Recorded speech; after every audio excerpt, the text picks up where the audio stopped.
Today's event was hosted by the Halal Dinner Club, which I am one of the co-founders, and it's a place to kind of discuss about organ donation now that everyone is automatically opted in to the new legislation, and people to be more aware of it, how it impacts them, and for them to make an informative decision about what they want to do. Little bit of backstory. A couple of months before I saw an appeal for a young girl who needed a kidney, I'd been talking to a family member.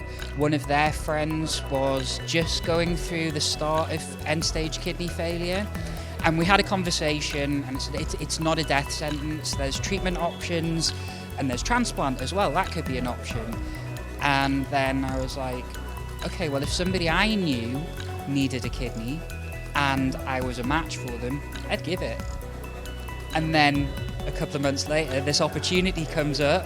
It wasn't for somebody that I knew, but that to me was a sign. Yeah, it was a couple of nights in hospital, a couple of weeks in pain while you're recovering, but you get to save somebody's life. That was a fair trade for me. Today's topic is about organ donation within the BAME community, and I'm here just to raise awareness about the lack of organs within the BAME community so that people are aware and willing to donate, so they can find out more information via the NHS BT website.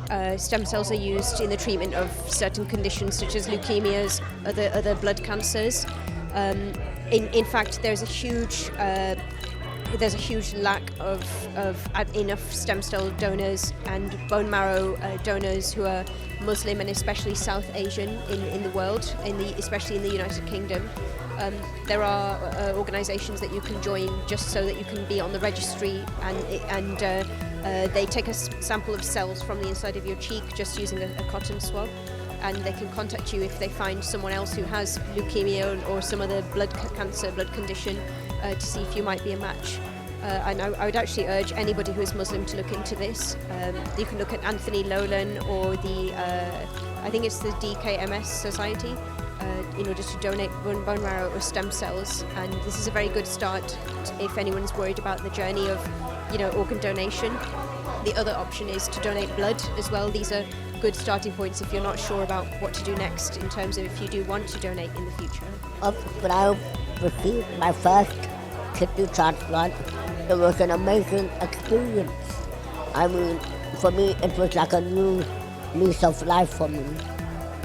But then when I went into a coma, that's when everything changed.